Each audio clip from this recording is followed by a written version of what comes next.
Hello my dear student, স্বপ্নপূরণ একাডেমিতে তোমাদের সবাইকে শুভেচ্ছা। আজকের পার্সেন্টেজের উপর 4th ক্লাস এনেছি, তাই ক্লাসটা শেষ পর্যন্ত দেখতে থাকো। প্রথম অঙ্কেতে কি বলেছে দেখো, নীলম তার বেতনের 40% ভাড়া দেওয়ার পর বাকি টাকার 70% সংসারে খরচ করেন। তার সঞ্চয় 3600 মানে 3600 টাকা হলে বেতন কত টাকা? পড়েছিল এসএসসি সিজিএল 2022 সালে। অঙ্কটা চলো আমরা করে দেখি। প্রথমে কি বলেছে, ভাড়া কত দিয়েছে? 20%। তার মানে ইনকাম যদি তার 100 টাকা হতো, 20% ভাড়া দিলে তার সঞ্চয় কত হতো? 80 টাকা। এক পিছকে শূন্য আমরা কেটে দিলাম। তারপর কি বলেছে, 70% সংসার খরচ। তাহলে 100 টাকা যদি তার ইনকাম হতো, 70 টাকা সে যদি সংসারে খরচ করে দিত, তাহলে তার কাছে কত থাকতো? 30 টাকা তার সেভিং করতো। তাহলে এই দাঁড়ালো, তাহলে 10 100, তাহলে তার বেতন কত? 100 টাকা। আর 3 আসতে 24 টাকা কি এটা তার কি সঞ্চয়। তাহলে 100 টাকা তার ইনকাম মানে বেতন, আর 24 টাকা তার কি সঞ্চয়। তাহলে এখানে বলেছে 36 মানে 3600 টাকা সঞ্চয়, তার মানে এইটাই মানে 3600 টাকা। এটা মানে কত জানতে চেয়েছে।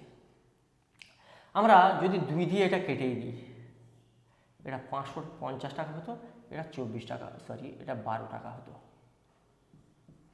তাহলে 12টা 36-এর কবার যায়? 3 12 36 আর 200 গুণ, দুটো শূন্য গুণ করে দিলাম। তার মানে 12-র 300 গুণ হচ্ছে 3600। তাহলে 50-এর 300 গুণ করলে কত? 3 5 15 আর দুটো শূন্য, এতগুলো শূন্য মানে দুটো শূন্য, 300 গুণ 3টে শূন্য বলবো। তার মানে তার ইনকাম কত? 15,000 টাকা। তোমরা এত সমস্যা না করে এটাও করতে পারো যে 24 মানেই 3600 টাকা। তাহলে ইনকাম কত? 100 টাকাটা মানে কত? তার বেতন মানে এইটা জানতে চেয়েছে। তাহলে এইটা দিয়ে এটা কাটলাম কত? 150। তাহলে আমাদের কত হলো? 15,000 টাকা। এইটা তার আয় দাঁড়ালো। মনে থাকো, ফের আরেকবার বলছি, তোমরা শোনো। দেখো 20% ভাড়া দেয়, তাহলে আয় যদি 100 টাকা হয়, 20% ভাড়া দিলে সঞ্চয় তার 80 টাকা হবে। একটা শূন্য কেটে দিলাম। তারপর বলেছি কি যে 70% সংসার খরচ চালিয়ে দেয়। তাহলে 100 টাকা যদি তার আয় হয়, 70 টাকা যদি তার সংসারে চলে যায়, তাহলে 30% সঞ্চয় হলো। তাহলে এটাকেও শূন্য খেলাম, 10 100 টাকা তার বেতন, আর 3 8 24 টাকা তার কি সঞ্চয়। সঞ্চয় বলেছে 3600 টাকা। তাহলে এই 24টাই মানে 3600 টাকা। তাহলে 100 টাকা মানে কত?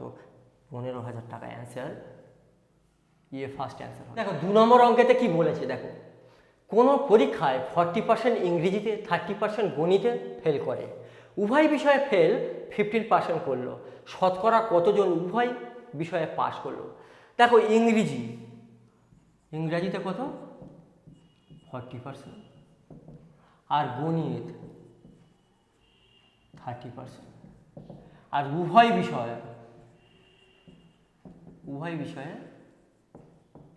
15%। এটা বলে দিয়েছি। তাহলে আমরা এটাকে করি ইংরেজি, এটা করি কি গণিত। এটা ইংরেজি, এটা কি লিখি যে গণিত। আর উভয় বিষয় মানে দুটো বিষয়, এটা 15% মনে থাকবে।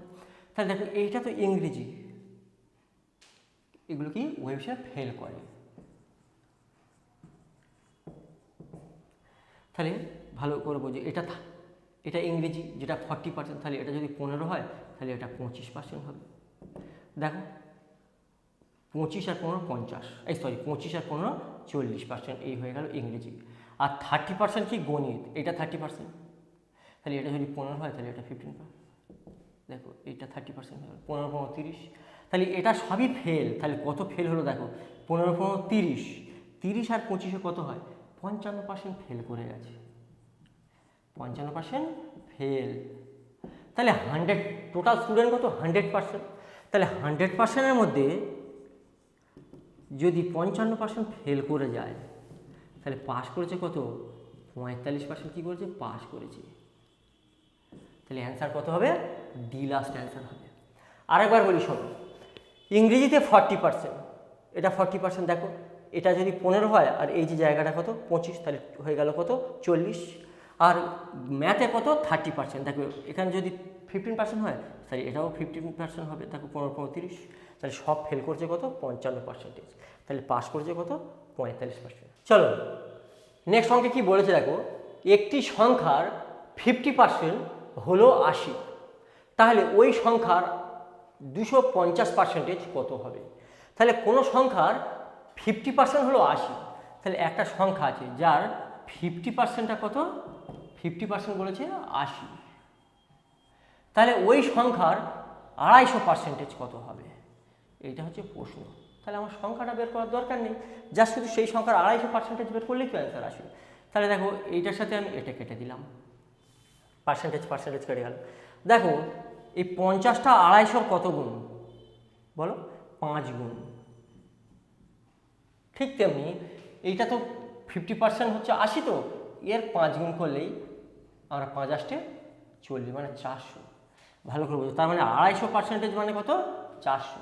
তোমরা এভাবেও করতে পারো যে 50% মানে 80, তাহলে 250% মানে কত ওই সংখ্যাটা? তাহলে এইটার সাথে এটা কাটলাম 5 5 8 40, মানে সংখ্যাটা এই 250% মানে কত? 400, মানে এ ফার্স্ট অ্যান্সার হবে। আরেকবার বলি তোমাদের, হ্যাঁ ভালো করে বুঝো অঙ্কটা। কোনো সংখ্যার 50% মানে 80, তাহলে ওই সংখ্যার 250% মানে কত? তার মানে আমার সংখ্যাটা জানতে চাইনি, জাস্ট ওই সংখ্যার 250% জানতে চেয়েছে, তাই আমরা 250%টাই বের করে নিলাম। 50% মানে 80, 250% মানে কত এটা জানতে চেয়েছে, তাহলে এই পার্সেন্টেজ কেটে দিলাম। এই 50টা 250 কত গুণ? 5 গুণ, তাহলে 80-র 5 গুণ করলাম 400, তাহলে অ্যান্সার 400 হবে। দেখো প্রিয় ছাত্রছাত্রীরা, নতুন সরকার চেঞ্জ হয়েছে, এবার কিন্তু প্রচুর পরিমাণে পুলিশের হোক যে কোনো, মানে সে WBCS, PSC, মিসলেনিয়াস, ক্লার্কশিপ, সমস্ত রাজ্যের যত এক্সাম সব কিন্তু স্টার্ট হবে, তাই নিজেদের প্রিপারেশানটাকে সবসময় কন্টিনিউ করবে। হ্যাঁ, মানে সব কটাকে একটা টাইমের মধ্যে করার চেষ্টা করবে। অঙ্কের সময় অঙ্ক, ইংরেজির সময় ইংরেজি, ম্যাথের সময় জিআইয়ের সময় জিআই, জিকের সময়, তো কন্টিনিউ নিজের পড়াটাকে চালিয়ে যাবে যাতে তোমাদের সমস্যা না হয়, মনে থাকবে। তারপর চলো তোমাদের নেক্সট অঙ্কটা করায়। দেখো অঙ্কেতে বলেছে একটি বাসের প্রত্যেকবারের যাত্রায় রোজগার হয় 100 টাকা, মনে থাকবে তো? যদি বাসের ভাড়া 50% বৃদ্ধি পায় এবং যাত্রী সংখ্যা 20% হ্রাস পায়, তবে প্রতি যাত্রায় রোজগার কত? WBCS এটা করেছিল, WBCS 2021 সালে করেছিল। তাই আর এই সমস্ত অঙ্ক পরীক্ষাতে অবশ্যই আসবে, আর বিশেষ করে PSCর যত এক্সাম, পুলিশের যত এক্সাম, তো রাজ্য সরকারের ম্যাক্সিমাম এক্সামে এই সমস্ত অঙ্ক তো অবশ্যই থাকবে, তাই নিজেদেরকে সবসময় প্র্যাকটিস রাখো, এটাই আমি বলবো।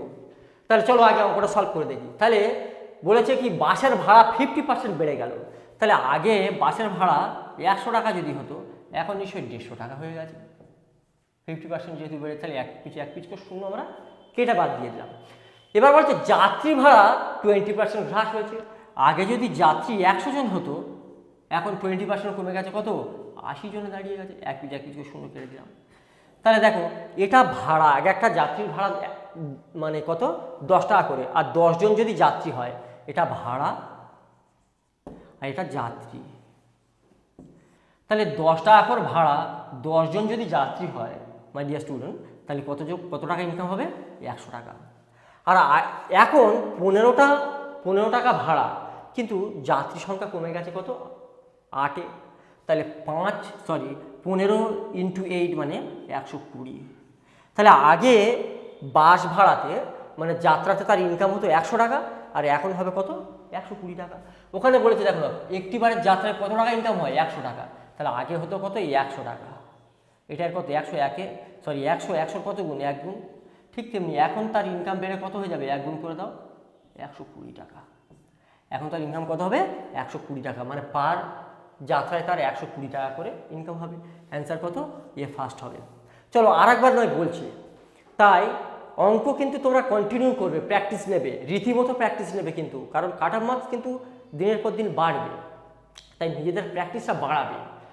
দেখো ভাড়া 50% বেড়ে গেছে, তাহলে আগে 100 টাকা ভাড়া ছিল, এখন 150 টাকা ভাড়া হয়ে গেছে, এক পিচ করে শূন্য কেটে বাদ দিয়ে দিলাম। তারপর যাত্রী সংখ্যা 20% কমে গেছে, আগে 100 জন যাত্রী ছিল, এখন 80 জন যাত্রী হয়ে গেছে, তাহলে একটা টাকা শূন্য কেটে দিলাম। তাহলে ভাড়া 10 টাকা করে, আর আগে ছিল 10টা যাত্রী, তাহলে 10কে 100 টাকা ইনকাম হতো, আর এখন ভাড়া 15 টাকা, কিন্তু যাত্রী সংখ্যা তো কমে 8 জন এসছে, তাহলে 15 × 8 মানে 120 টাকা তার ইনকাম।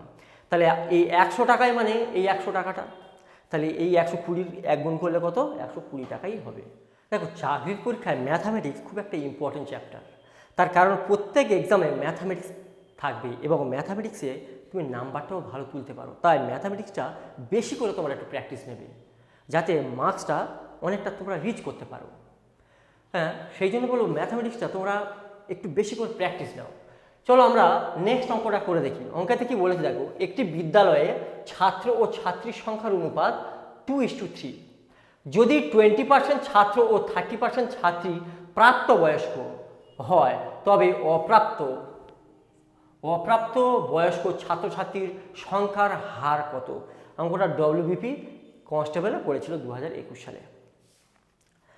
হ্যাঁ, তো চলো আমরা অঙ্কটা সলভ করে দেখি। তাহলে এপাই লিখবো ছাত্র, এপাই লিখবে ছাত্রী। ছাত্রদের অনুপাত 2, ছাত্রীদের অনুপাত কত? 3। ছাত্ররা যদি 20% ছাত্র 30% ছাত্রী প্রাপ্তবয়স্ক হয়, তবে অপ্রাপ্ত বয়স্ক ছাত্রছাত্রীদের সংখ্যার হার জানতে চেয়েছে।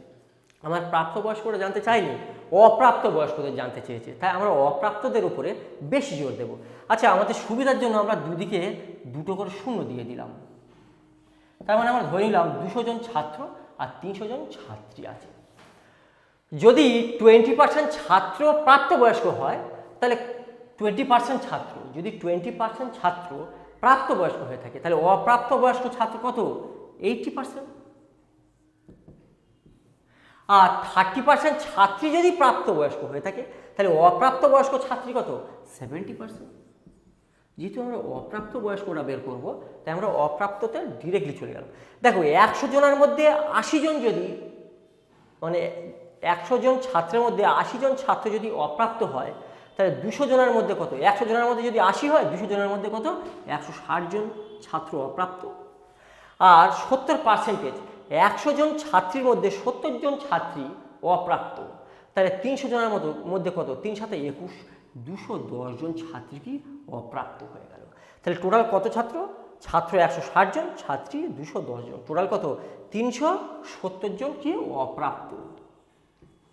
370 জন ছাত্রছাত্রী অপ্রাপ্ত। টোটাল ছাত্রছাত্রী কত আমরা ধরেছি? 200 ছাত্র, 300 ছাত্রী, তাহলে 500। তাহলে 500 জন ছাত্রছাত্রীর মধ্যে অপ্রাপ্ত কত? 370 জন। আর পার্সেন্টেজ বের করবো, 100 দ্বারা গুণ করে দিলাম আমরা, এই 2 পিস শূন্য, এই 2 পিস শূন্য কেটে গেলাম। তাহলে 5 × 7 35, 4 × 5 20, তাহলে 74%, অর্থাৎ 74% ছাত্রছাত্রীরা অপ্রাপ্ত। ফার্স্ট অ্যান্সার হবে। বোঝা গেল অঙ্কটা? তাই এই সমস্ত অঙ্ক ম্যাক্সিমাম এক্সামে আসে, তাই অঙ্কগুলো ভালো করে বারবার তোমরা প্র্যাকটিস নেবে, যাতে এই অঙ্কগুলো ঘুরে ফিরে ফিরিয়ে আসবে এবং এরম স্টাইলের অঙ্ক আসবে, যাতে তোমাদের পরীক্ষাতে কোনো সমস্যা না হয়। দেখো, যারা আর্টসের ছাত্র তাদের আমি বলবো, রোজ তোমরা 3 ঘন্টা করে মিনিমাম ম্যাথ করো। তার কারণ, যেহেতু তোমরা আর্টস থেকে এসছো, তাই ম্যাথ যতক্ষণ তোমরা 3 ঘন্টা করে করবে, ততক্ষণ তোমাদের ম্যাথের যে অ্যাকিউরেসিটা হাই হবে না। তাই রোজ একটা টাইমিং করো এবং সেটা বিশেষত দিনের বেলাতে করো, কারণ ম্যাথ দিনের বেলা করাটাই শ্রেয়, এটা আমি মনে করি। তাই মিনিমাম দিনের বেলা 3 ঘন্টা করে তোমরা ম্যাথ করো এবং তারপরে যে সময়গুলোতে অন্য সাবজেক্টগুলো করো, মনে থাকবে। তাহলে এইরকম যদি তোমরা করতে থাকো, তাহলে আমি আশা করি তোমাদের মধ্যে গ্রো আসবে। চলো নেক্সট অঙ্কেতে কি বলেছে একটু দেখি। এক ব্যক্তির বর্তমান বেতন 10,000 টাকা। পরপর 3 বছর বেতন যথাক্রমে 10%, 20% ও 30% বৃদ্ধি হলে 3 বছর পর বেতন কত টাকা হবে? পরীক্ষাতে ম্যাক্সিমাম পরীক্ষাতে এরকমই অঙ্কই আসে।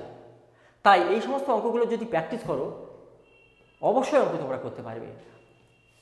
চলো অঙ্কটা সলভ করে দেখি। তাহলে বেতন প্রথম বছরে 10% বৃদ্ধি পেয়েছে, মানে যদি তার 100 টাকা বেতন হতো, তার বেড়ে 10% বেড়েছে, মানে কত? 110 টাকা হয়ে যেত। একটা করে শূন্য করে কেটে দিয়ে দিলাম। তার পরের বছর কত? 20% বেড়েছে। 100 টাকা যদি তার ইনকাম হতো, তাহলে 20% বাড়লে তার কত হতো? 120 টাকা। একটা করে শূন্য কেটে দিলাম। তার পরের বছর 30% বেড়েছে। 100 টাকা যদি ইনকাম হতো এবং তার বেড়ে কত টাকা দাঁড়াতো? 130 টাকা। এই একটা শূন্য আমরা কেটে দিলাম। তাহলে দেখো যে তার পূর্বের ইনকাম কত, বর্তমান ইনকাম কত? 3টে 10-এর গুণ করলে 1000 টাকা। এইটা তার বর্তমান ইনকাম। তাহলে এটা কত হবে? দেখো গুণ করে দেখো, গুণ করলে কত হয়? 143 ইন্টু 12 মানে 3 দুগুণে 6, মানে শেষে অবশ্যই 6 আসবে, অর্থাৎ দাঁড়াবে এটা গুণ করলে কত, 132 ইন্টু 3 দুগুণে 6, 6 এইটা আসবে, তাহলে 1716 টাকা। এখানে 1000 টাকা, সেটা 3 বছর পর তার দাঁড়াবে 1716 টাকা। এখানে কত বলেছে, 10,000 টাকা বেতন, তার কত ছিল বর্তমান বেতন 10,000, এটার কত গুণ, 10 গুণ, তাহলে এর 10 গুণ করলে কত হয়, 17,160 টাকা তার 3 বছর পর বেতন হবে। তাহলে অঙ্কটা আমরা আরেকবার রিপিট করি, চলো তোমরা যাতে ভালো করে বুঝতে পারো। প্রথমে 10% বৃদ্ধি পেলো, তাহলে 100 টাকাটা 110 টাকা হলো, একটা একটা শূন্য কেটে দিলাম। তারপর 20% বৃদ্ধি পেলো, 100 টাকাটা 120% হয়ে গেলো, একটা টাকা শূন্য কাটলাম। তারপর 30% বৃদ্ধি পেলো, 100 টাকাটা 130 টাকা, একটা টাকা শূন্য কেটে দিলাম। 3টে 10-এর গুণ মানে 1000 টাকা। আর 10 আর 12 গুণ, 11 ইন্টু 12 গুণ করলে 132, তার সাথে যদি আমি 13 গুণ করি তাহলে 1716 টাকা হয়। তাহলে এখন তার ইনকাম বেতন 1000 টাকা, আর 3 বছর পর 1716 টাকা হয়ে যাবে।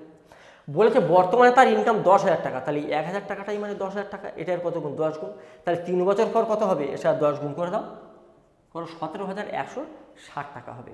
তাহলে এই সমস্ত অঙ্ক নিমেষের মধ্যে এগুলো করা যায় যে কোনো পরীক্ষাতে।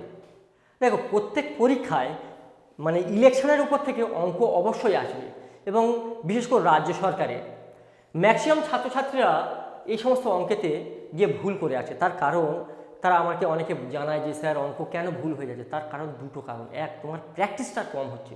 প্র্যাকটিস যদি তোমার কম হয় তাহলে তুমি পরীক্ষার মতো জায়গাতে গিয়ে, একটা পরীক্ষা দেওয়া মানে একটা মেন্টাল প্রেশার তোমার উপরে আছে, এবং যখন মেন্টাল প্রেশারের সময় থাকবে এবং তোমার সেই সময় বেশিরভাগ ভুল হওয়ার চান্সটা থাকে। তাই নিজেকে বাড়িতে বেশি প্র্যাকটিস নেবে, এবং বাড়িতে আগে এক্সাম দেবে, সমস্ত ধরনের এক্সাম, মানে বিশেষ করে ম্যাথামেটিক্সে দিলে দেখবে পরীক্ষার হলে তোমাদের ভুল হওয়ার সম্ভাবনা কমবে। তাই প্র্যাকটিসটা বেশি করে করো, তাহলে ভুলের সম্ভাবনাটা কমবে। চলো ইলেকশনের উপর, এই সমস্ত ইলেকশনের অঙ্ক প্রচুর পরিমাণে পরীক্ষাতে পড়ো, তাই সলভ করে দেখা হোক। চলো, একটি নির্বাচনে দুজন প্রার্থীর মধ্যে বিজয়ী প্রার্থী মোট ভোটের 60% পেয়ে 5,000 ভোটে জয়লাভ করেছে। তাহলে মোট ভোটারের সংখ্যা কত? আমি যদি মনে করি প্রিয় ছাত্রছাত্রীরা 100% ভোটারের সংখ্যা, তার মধ্যে যে জিতেছে সে 60% পেয়েছে, এটি বিজয়ী। তাহলে যে হেরেছে সে নিশ্চয় তাহলে কত, 40% পাবে, 40%। তাহলে এর থেকে এ কত পার্সেন্টেজ ভোট পাচ্ছে, 20% বেশি ভোট পাচ্ছে। তাহলে দেখো, তাহলে ভোটে মানে যে জিতেছে সে 60% ভোট পেয়ে 500 ভোটে কি জয়লাভ করছে। এখানে কত পার্সেন্টেজ ভোটে সে জয়লাভ করছে, 20%। তাহলে এই 20% মানেই 5,000 ভোট, ওটা 500 নয়, 5,000 ভোট। তাহলে 100% মানে কত আমরা জানতে চেয়েছি, টোটাল ভোটার 100%, এটা কেটে দিলাম। আমরা এটা করতে পারি যে এটা এর কত গুণ, কত, 25, 2 গুণে 50, 500 আর 250 গুণ। তাহলে আমরা এর 250 গুণ করলে কত পাবো, 250 মানে 25,000 total voter. C third answer হবে। চলো আমরা এভাবেও করতে পারি যে 20% মানেই 5,000 ভোট, তাহলে টোটাল ভোটার কত, 100%। এই 100%টার ভ্যালু বের করতে হলে এই পার্সেন্ট কেটে দিলাম, এটার সাথে এটা কাটলাম 5, তাহলে কত হচ্ছে 25,000। টোটাল ভোটার কত, 25,000 ভোটার। তাহলে এই সমস্ত অঙ্ক কয়েক সেকেন্ডের মধ্যে করা যায়, তোমরা ভয় পাবে না। পরীক্ষার খাতাতে ভয় পেয়েই বেশি ভুলটা হয়। দেখো ম্যাথামেটিক্স শিখতে গেলে ভালো করে তো প্র্যাকটিস থাকবে, প্লাস একটা যে কোনো টিচারকে তোমরা ফলো করো, যে কোনো টিচার, আমাকে বলছি না, যে কোনো অন্য টিচারকে তোমরা ফলো করো, কিন্তু কন্টিনিউ তাকে ফলো করো, করে ম্যাথটাকে ডেভেলপ করো। আর্টস সায়েন্স বলে কোনো ব্যাপার নয়, চাকরির পরীক্ষায় আর্টস সায়েন্স বলে কোনো ব্যাপার নয়, যে কোনো স্টুডেন্ট ম্যাথামেটিক্স করতে পারে, মনে থাকবে তো, বিশেষ করে চাকরির পরীক্ষায়। তাই ম্যাথামেটিক্স দিয়েতে কোনোদিন ভয় পাবে না। বেশিরভাগ স্টুডেন্ট যারা আসছে তারা ম্যাথামেটিক্স দেখে ভয় পেয়ে যায়, যার জন্য তাদের এই সমস্যা। তাই ভয় পাবে না, যে কোনো একটা টিচারকে ফলো করো এবং নিজেকে প্র্যাকটিস করো, দেখবে এসে যাবে। চলো নেক্সট অঙ্ক আমরা করি। কলকাতা থেকে বর্ধমানের বাস ভাড়া ও ট্রেন ভাড়ার অনুপাত 3:4। ট্রেন ভাড়া 20% বৃদ্ধি এবং বাস ভাড়া 10% বৃদ্ধি পেলে এখন বাস ও ট্রেন ভাড়ার অনুপাত কত দাঁড়াবে জানতে চেয়েছি। তাহলে এরপরে লেখো বাস ভাড়া, বাস, এখানে লেখো কি ট্রেন। এদের অনুপাত কত? 3:4। এটা বলে দিয়েছে। আচ্ছা, সুবিধার জন্য আমরা দুদিকে দুটো শূন্য দিয়ে দিলাম, কেটে দিলে সে তো একই হয়ে যায়। এবার বলছে ট্রেন ভাড়া 20% বৃদ্ধি পেয়েছে, তাহলে এটা 20% বৃদ্ধি পেয়েছে। আর বাস ভাড়া 10%, এটা বাস ভাড়া 10% বৃদ্ধি পেয়েছে, এই বলে দিয়েছে। তাহলে 100 টাকায় যদি 10 টাকা বৃদ্ধি পায়, 300 টাকায় কত? 30 টাকা বৃদ্ধি পাচ্ছে। তাহলে 30 টাকা আগে 300 টাকা ছিল, আর এখন 30 টাকা বৃদ্ধি পেয়েছে। তাহলে এখন ভাড়া কত? 330 টাকা হয়ে গেছে। কত?